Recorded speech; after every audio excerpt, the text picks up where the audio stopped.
Welcome to a world beyond words. ක්ෂිතිජ රේඛා මීට ගොඩාක් කාලෙකට කලින් එක ලස්සන මුහුදු බඩ ගම්මානයක් තිබිලා තියෙනවා. ඉතින් මේ ගම්මානය හරීම ලස්සනයි, ඒ වගේම නිශ්ශබ්දයි. ඉතින් මේ පුංචි ගම්මානයේ ලියා කියලා පුංචි ගෑනු ළමයෙක් ජීවත් වෙලා. මෙන්න මේ ගෑනු ළමයා හරීම ආසයි මුහුද දිහා බලාගෙන ඉන්න. විශේෂයෙන්ම මෙයා ආසයි හිරු බැහැගෙන යන වෙලාවට මුහුද දිහා බලාගෙන ඉන්න. මොකද ඒ වෙලාවට හරිම අමුතු ලස්සනක් මුහුදේ තියෙන නිසා. ඉතින් මේ ලියා හැමදාම යනවා මුහුද දිහා බලාගෙන ඉන්න හවසට.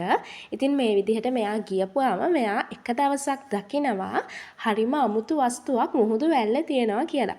ඉතින් මෙයා මේක අතට අරගද්දිත් ඒක හරිම ලස්සනට දිලිසෙනවා. ඒකෙන් මෙයා තේරුම් ගන්නවා මේ වස්තුවේ මොකක් හරි බලයක් ඇති කියලා.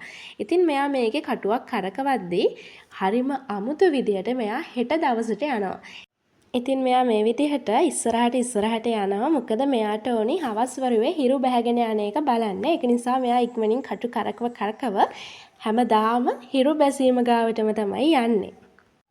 මේ මැජික් එකට ආස වුණු ලියා තවත් හිරු බැහිම් බලා ගන්න දවස් පැනලා යන්න පටන් ගත්තා. ඒ වුණත් ටිකෙන් ටික අමුතු දෙයක් වෙන්න පටන් ගත්තා. මල් ඉක්මනින් පිපිලා නැති වුණා. එයාගේ පුංචි සහෝදරයා හදිසියෙම වැඩි වයසක කෙනෙක් වගේ පෙනුණා. ඒ වෙලාවේ ලියාට එක දෙයක් තේරුණා.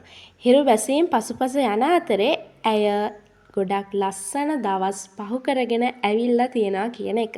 ඒක නිසා එදා හවස ලියා ඒ අමුතුම වස්තුව මුහුදට හෙළුවා.